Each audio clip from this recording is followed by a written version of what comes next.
Elle a battu un record, la première fois une Américaine atteindra le sommet de l'Everest sans de l'oxygène, mais quelques heures seulement après ce triomphe elle a disparu dans la zone de la mort pendant 9 années. Son histoire est restée figée dans le temps jusqu'à ce qu'un alpiniste britannique est revenu et a fait quelque chose que personne d'autre n'a osé faire et a trouvé, et ce qu'il a fait ensuite serait tout réécrire. L'argent de Francie avait tout pour vivre car à 40 ans, elle était une femme accomplie alpiniste au sourire contagieux et ambition sans limite. Son fils Paul était le centre de son monde et son mari Sergueï, un alpiniste russe légendaire, connu alors que le léopard des neiges partageait sa passion pour conquérir le plus grand sommet dangereux, mais Frances en avait un rêve qui consumait ses pensées, devenir la première femme américaine à atteindre le sommet du mont Everest sans l'oxygène supplémentaire, était un objectif qui avait coûté la vie à des vétérans grimpeurs. Un défi qui a poussé le corps humain au-delà de ses limites. Comme Eléa fait ses valises ce printemps-là,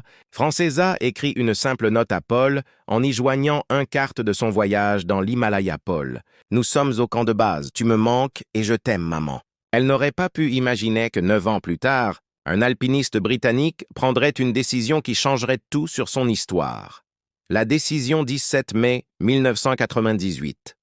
Le camp de base du mont Everest bourdonnait de l'énergie habituelle d'avant le sommet, mais Frances et Sergei Arsan se démarquent des autres équipes d'escalade, contrairement aux équipes lourdement soutenues des expéditions avec leur Sherpas oxygène supplémentaire et radiocommunication. Le couple a grimpé seuls. N'était pas de l'imprudence. C'était risque calculé par 2 des plus alpinistes, expérimentés de haute altitude dans le monde. Sergueï avait gagné son léopard des neiges surnom en conquérant les 5 plus hauts sommets dans l'ex-Union soviétique, qu'il avait invoqué les 3 pics de Kanchenjunga en une seule, traversée exploit que la plupart des grimpeurs d'élite n'essaieraient même pas. Mais même les légendes peuvent sous-estimer l'Everest. Leur première la tentative du 20, mais c'est soldé par un échec quand leurs phares sont tombés en panne aux premières étapes. La deuxième tentative, le 21 mai, était abandonnée après seulement 50 km de montée avant de revenir en arrière. À chaque tentative ratée signifiait une autre nuit passée au-dessus de 8000 mètres, une zone de mort où le corps humain commence littéralement à mourir. Le 22 mai, ils savaient déjà passer 3 nuits dans des conditions mortelles. Altitude, leur corps s'effondrait, leur force s'épuise à chaque et heureux. Tout grimpeur rationnel aurait descendu en acceptant la défaite, mais Frances n'était pas rationnelle à propos de cet objectif qu'elle était obsédée. À 1h100 du matin, le 22 mai, à température qui pourrait geler la chair minutes après le début de leur dernier sommet, essayaient d'avancer plus lentement que jamais sans l'oxygène supplémentaire. Qu'ils ont traversé l'obscurité vers leur destin, quoi ils ne pouvaient pas savoir que c'était sa décision les séparerait à jamais, s'atteindrait une renommée immortelle. L'autre disparaîtrait sans laisser de traces et les 2 deviendraient l'une des plus belles 2 heures mystérieuses et obsédantes. On passait le soleil zeste élevé au-dessus de l'Himalaya, révélant 2 de minuscules personnages grimpent encore quand s'ils auraient dû descendre. Ils étaient commettre une erreur fatale qui créerait une légende et une tragédie qui prendrait 9 des années pour résoudre en fin d'après-midi du 22 mai 1998. L'Argentin de Francie se tenait au sommet du mont Everest. Elle l'avait fait. Elle était la première femme américaine à atteindre le point culminant du monde sans oxygène supplémentaire, mais au lieu de triomphe, elle ne ressentait que de l'épuisement. Le corps arrêtait ses mouvements, c'était lent, délibéré et mécanique. À côté, son Sergueï était tout aussi épuisé qu'il l'avait sommet dangereusement posé dans la journée. Erreur qui tue plus de grimpeurs que tout autre sur l'Everest. La règle d'or de l'Everest est simple. Le sommet est seulement à mi-chemin. Descendre vivant, c'est ce que sépare le succès de la tragédie, car ils ont commencé leur descente dans la lumière, déclinant. Aucun des 2 n'aurait pu imaginer qu'il l'était commencé le plus. Déchirant séparation dans l'histoire de l'alpinisme, quelque part dans l'obscurité, dans une confusion d'épuisement et de privation d'oxygène, se sont perdus le matin. Sergei était arrivé au camp, mais Frances était introuvable. La réalisation a frappé lui comme une avalanche. Sa femme, la femelle, avait escaladé les plus hauts sommets du monde avec la mère du jeune Paul attendant à la maison, était quelque part au-dessus de lui sur une montagne seule et en difficulté. Sans hésitation, Sergueï a attrapé une bouteille d'oxygénate, des médicaments, et je suis retourné dans la zone de la mort. Il allait la sauver ou mourir, en essayant. Personne qui savait que Sergueï était surpris par cette décision. Il a été exactement ce que ferait le léopard des neiges, mais, à mesure qu'il montait plus haut en cherchant désespérément à la recherche du moindre signe de Francis, il n'avait aucun moyen de savoir que d'autres le grimpeur l'avaient déjà trouvé. Et quoi ils ont découvert? Que cela les hanterait pendant le reste de leur vie équipe d'escalade dans Backfair, leur propre tentative de sommet avait rencontré Frances près du sommet. Elle était à peine consciente et souffrait de privations sévères d'oxygène, et son état était critique, mais elle était vivante. Les alpinistes Uzbeks ont tout fait y auraient pu lui donner de l'oxygène, et ont essayé de l'aider à bouger, mais il grimpait sans le soutien des Sherpas, et avec les fournitures, sont finalement épuisés et appauvris de leur propre oxygène. Ils étaient obligés de la laisser avec un oxygène vide-bouteille, et descendent pour se sauver, mais ils ont pris une décision cruciale qui sauverait des vies. Ils l'ont coupé harnais à une corde fixe pour l'empêcher de glisser sur la paroi de la montagne Kill Soir. Alors que l'équipe USB descendait, ils se rencontraient Sergei grimpant à travers l'obscurité cherche toujours son femme, et ils lui ont dit où la trouver. C'était la dernière fois que quelqu'un verrait le léopard des neiges vivant. Que s'est-il passé? Ensuite resterait un mystère pendant une période entière année, mais la découverte, quand elle a finalement venu révélerait la véritable profondeur de l'amour et le sacrifice dans l'une des escalades les plus grandes tragédies, la découverte. L'alpiniste britannique Ian Woodall et l'alpiniste sud-africaine Cathy O'Dowd se trouvaient à moins de 300 mètres de l'Everest Summit quand O'Dowd a repéré quelque chose qui changerait leur vie à jamais éclair de tissu violet, un spasme mouvement. Dans l'ombre du première étape, ce corps est vivant. O'Dowd lui a dit partenaire, je vais jeter un œil. Quayel a découvert que cela hanterait ses rêves. Pendant années à venir allongée dans un grotesque fille inversée attachée à une corde fixe, était une femme à la peau aussi blanche et lisse que la porcelaine est un signe de gelure Severeski. La faisait ressembler à une poupée endormise, longs cheveux noirs, encadrés, un visage qui était belle malgré les ravages de la montagne. Puis la femme ouvrit les yeux, ne me quitte pas. Lui murmura-t-elle, élève d'énormes vides sombres dans l'air raréfié. Ne me laisse pas mourir ici. O'Dowd se sentait malade. La femme lui ressemblait âge similaire, caractéristiques similaires, pour un moment terrifiant où elle avait l'impression d'être en regardant son propre avenir possible. Je suis une Américaine, la femme a dit soudainement. Je suis une Américain, c'est à ce moment-là qu'ils ont réalisé qui. Elle était Argent la pétillante de Francifemme, qui s'était assise dans leur camp de base tente. Quelques jours plus tôt, en parlant, Delphine Paul, de retour à la maison, partageant du thé et... Histoire de famille. Ian Woodall est arrivé avec son équipe de Sherpas. Ils ont trouvé Sergei Piolet et corde à proximité, mais aucun signe.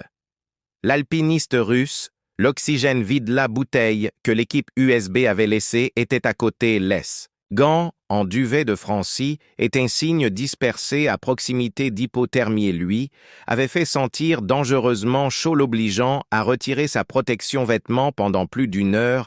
Ils ont essayé tout ce qu'ils ont tenté pour la tirer en position assise, mais elle était complètement moue, incapable de la soutenir leur propre poids. Ils ont essayé de lui attraper les bras dans les manches de sa veste, mais elle n'avait pas contrôle. Moteur, lorsqu'ils ont essayé de faire elle se tient debout, ses jambes sont froissées comme un spaghetti. Si vous pouvez nous aider, nous pouvons essayer vous faire descendre d'une montagne. Woodall lui a dit, en la regardant droit dans les yeux à la recherche de tout signe de cohérence-réponse. Si tu ne le fais pas, tu vas mourir. Elle n'était rien conscient, mais pas mentalement présent. La montagne avait pris son esprit. Avant même ça lui a coûté la vie. La température était 30 degrés C. À l'arrêt pendant plus d'une heure et l'équipe de secours commençait à souffrir leurs propres engelures. Ils ont fait face à une choix impossible, tenter un sauvetage qu'ils tueraient probablement tous ou abandonneraient une femme consciente de mourir seule sur le montagne. « Pourquoi me fais-tu ça ?» Francis a demandé, sa voix à peine audible, ses mots blessent. Plus profondément que n'importe quel vent qu'elle ai-je, n'ai pas compris qu'ils essayaient pour l'aider dans son étoile à oxygène de confusionnel, pensait qu'il la tourmentait là. Décision est venue sans discussion, même les grimpeurs, USB qui avaient essayé d'aider, avaient atteint le même niveau la veille, conclusion qu'elle était trop loin pour être sauvée alors qu'ils se préparaient à partir. Frances avait arrêté de parler et semblait sombrer dans l'inconscience. O'Dow a perdu tout désir de atteindre le sommet que je grimpe, parce que j'aime ce qu'elle dirait plus tard, après avoir trouvé Fran.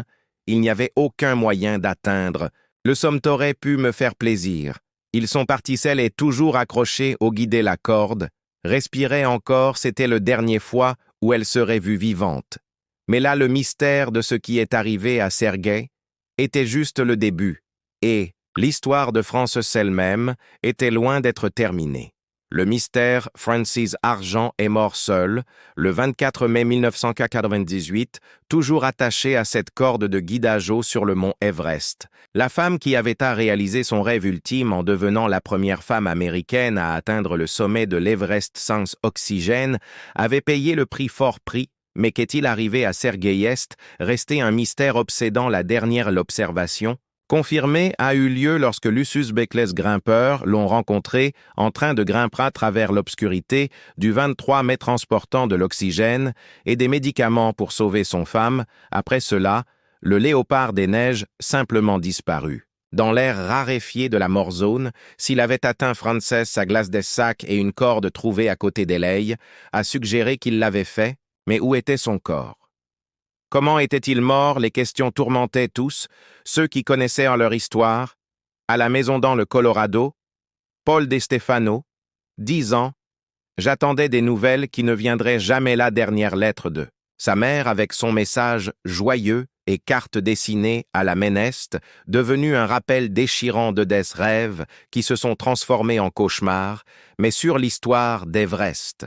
Francie était juste commence son chapitre le plus troublant. Son corps était à la vue de tous voies d'escalade sur le versant nord du montagne, que chaque grimpeur tente de sommet de cette direction, devrait la croiser dans sa veste violette, avec elle expression paisible, et cheveux noirs étalés autour d'elle, comme une belle au bois dormant d'un conte de fées. Elle est devenue un point de repère de Macoble. Grimpeurs ont commencé à l'appeler endormie expédition beauté. Saison après, l'expédition des centaines d'alpinistes passée. Son corps, certains se sont arrêtés pour payer respect. Les autres, pressés perturbés par le site, quelques photos ont été prises qui circuleraient sur Internet en tournant sa mort en touriste macabre attraction. Tournez à droite vers le gars avec le grimpeur aux bottes vertes, dirait se référant à un autre organisme qui sert d'un point de navigation. Tournez à gauche aux femmes à la veste violette. Il n'y avait pas la dignité dans le coup de la récupération d'un corps. À cette altitude a été estimé entre 40 000 $ et 100 000 $. Les défis techniques étaient énormes, Questions éthiques encore plus complexes. Qui avait la responsabilité? Qui avait la droit pour 9 ans? Frances Argentest. Restez là où elle est morte. Les monuments à la fois à l'ambition humaine et tragédie humaine, dont des milliers de personnes ont été témoins, centaines, sont passées à quelques mètres d'Elcor, mais personne n'a rien fait à ce sujet jusqu'en 2007, lorsqu'un homme a décidé que c'en était assez. Était-ce le même grimpeur britannique qui avait abandonné sa propre tentative d'ascension au sommet reste avec elle dans ces dernières heures? Et je ne pouvais pas oublier ces mots désespérés. Ne me laisse pas mourir ici. Il avait la laissé mourir parce qu'il n'avait pas le choix. Mais maintenant, 9 ans plus tard, Ian Woodall était revenant pour tenir une promesse qu'il avait portée dans son cœur pendant près d'une décennie. Ce qu'il prévoyait serait sans précédent, dangereux et absolument nécessaire. Le remorquage de l'expédition organisée par Woodall était appelé le remorquage de l'Everest, et cette mission ne ressemblait à aucune autre histoire de l'alpinisme. Woodall a planifié pour revenir à cet endroit à 8500 mètres plus haut que n'importe quelle montagne en dehors de l'Himalaya pour donner à l'arsenic de franc l'enterrement qu'elle méritait. Que la logistique soit stupéfiante. Les risques sont énormes lorsqu'on déplace un corps congelé à cette altitude. Il faudrait force extraordinaire, météo, parfaite condition et un courage immense. Une erreur pourrait créer plus de victimes. Mais Woodall avait une autre raison pour cela. Mission en 1999, un membre de la Malriette, l'expédition d'Irvine avait finalement résolu le mystère de ce qui est arrivé à Sergei Arantif. Jake Norton a découvert le corps d'un alpiniste russe plus bas sur le face de la montagne, apparemment tué dans un tombeau, en essayant de sauver sa femme. L'espreuve suggérait que Sergei avait en effet atteint la France. Après l'Uzbek, l'équipe l'a quitté. Il avait essayé de la sauver laissant son piolet et sa corde à côté d'elle avant de tenter de la porter ou de la traîner en sécurité, mais l'effort lui avait coûté sa vie et Francis, trop faible pour continuer la sienne, était resté là où il l'avait laissé, qu'était une histoire d'amour qui s'est terminée en double tragédie. Le sacrifice ultime d'un mari qui est passé inaperçu et n'a pas été enregistré. Le léopard des neiges est mort, comme il a vécu tenter l'impossible pour sauver quelqu'un qu'il aimait. Maintenant, Woodhall voulait honorer leur mémoire en tant qu'équipe camp de base établie en 2007 à Woodhalla, expliquer sa motivation à l'arrière de dans mon esprit. J'espère que quelqu'un finira par faire quelque chose pour elle, mais la seule raison, n'importe qui serait aussi ils sont en route vers le sommet ou sur dans les deux cas. Vous ne pouvez pas descendre, consacrer vraiment les heures nécessaires. Pour enterrer un cadavre, avait besoin d'une mission.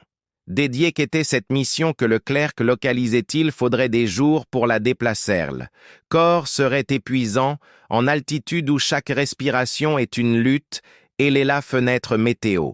Pour une telle opération était une tempête étroite, pourrait piéger l'équipe la zone de la mort, sans espoir de sauvetage. Mais Woodhall avait fait une promesse, il y a 9 ans plus tôt, alors qu'il s'éloignait de l'arsenic de Francie, la laisse mourir seule, sur la montagne.